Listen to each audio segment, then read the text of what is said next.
बायकाळा पूर्व पश्चिम जोडणाऱ्या उड्डाणपुलाची पुनर्बांधणी करा। उड्डाणपुलांच्या पुनर्बांधणीचं काम 60% पूर्ण। ऑक्टोबर 2023 पर्यंत उड्डाणपुलाचं काम पूर्ण होणं अपेक्षित। तेलंगणामध्ये कपाशीचा दर प्रति क्विंटल 6000 रुपये। काही शेतकरी चंद्रपूर जिल्ह्यातील राजुरातील जिनिंगमध्ये विक्रीसाठी पोहोचले।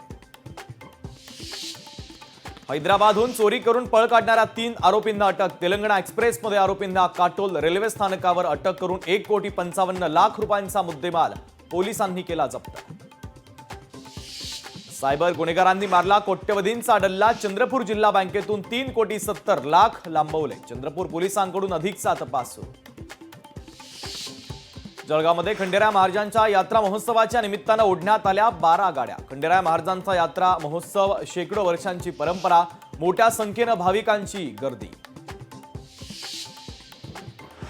भंडारा जिल्ह्यातील नदी खोऱ्यात उन्हाळी धान रोवणीचा प्रारंभ। 2 एकरापर्यंत उन्हाळी धान लावण्याचं नियोजन, तर सध्या ट्रॅक्टरच्या माध्यमातून चिखलणी सुरू।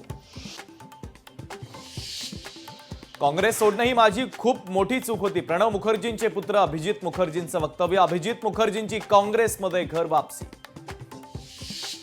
पुण्यामध्ये 24 तासात जीबीएसच्या एका रुग्णाची नोंद। शहरामध्ये जीबीएसमुळे आतापर्यंत 8 जणांचा मृत्यू, तर राज्यात जीबीएसचे एकूण 203 रुग्ण। ऊसतोडणी यंत्रासाठी राज्य सरकारनं केंद्र सरकारला सुधारित प्रस्ताव सादर करावा। केंद्रीय रस्ते वाहतूक मंत्री नितीन गडकरींचे निर्देश। अमरावतीमध्ये भाजीपाल्याचे भाव कोसळले। टोमॅटोचा उत्पादन खर्चही निघेना, तर शेतकरी हवालदिल। 25 किलोचा टोमॅटोचा कॅरेट 100 रुपये किलो।